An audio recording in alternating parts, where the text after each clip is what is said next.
If you liked cars when you were young, even just a little bit, you probably pretended at some point that you were driving one. Maybe your dad's cool chair sort of looked like a leather racing seat.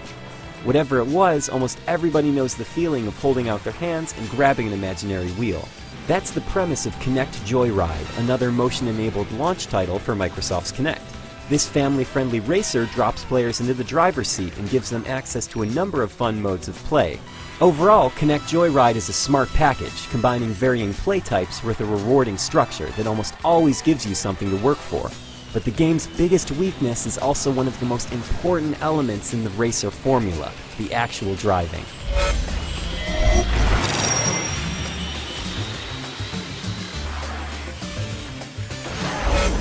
Kinect Joy Ride runs smoothly with rarely a hiccup to be found. The cars and environments are colorful and easy on the eyes, designed to appeal to kids who just want to drive around and have fun. Although this isn't the ultra-realistic racer that Need for Speed or Gran Turismo try to be, I was fairly happy with the game's visuals. Even though there's no story to be told in Kinect Joy Ride, the music is oddly inspired by the horns and big band style of the James Bond films. That's not to say that you're role-playing as a super spy, but I did feel like I was running from an international crime syndicate in several of the races.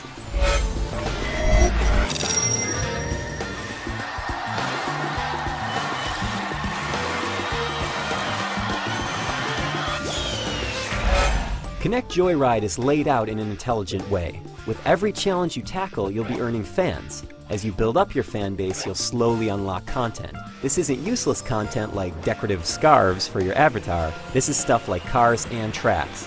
These unlocks happen in a very organic way, meaning that you'll rarely have to grind a certain type of event in hopes of unlocking something.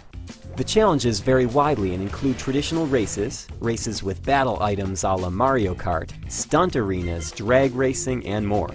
Kinect Joy Ride also supports split-screen multiplayer, which works well. In most cases, you hold out your hands in front of you and hold an imaginary steering wheel. Turning it controls your car's direction. Sticking your hip out as you turn will activate a drift, and pulling your arms back will start charging up a powerful boost, which is executed by pushing your hands forward. The real problem with Kinect Joy Ride is how loose all these controls are. Even though most of the game is for younger gamers that can't drive in real life, Joy Ride just doesn't enable players to make the twitch corrections needed to race effectively. You'll notice in most of the footage that my turns look a little unnatural and I occasionally overcompensate for a bend in the road. I got used to this handling eventually, but it still wasn't as good as a traditional control mechanic. The same issue can be said with using the boost. Sometimes I'd pull my arms back and nothing would happen. Or other times when I'm performing a delicate turn, I'd suddenly start charging a boost without trying to do so. It's an inconsistent system at best.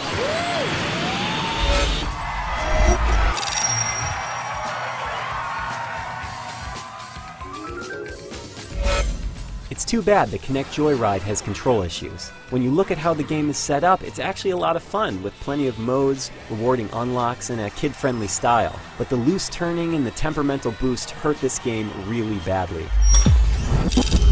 It's far from unplayable, but it won't be the responsive racer you'll want it to be. For more on Kinect Joy Ride and all the other Kinect launch games, head over to IGN.com.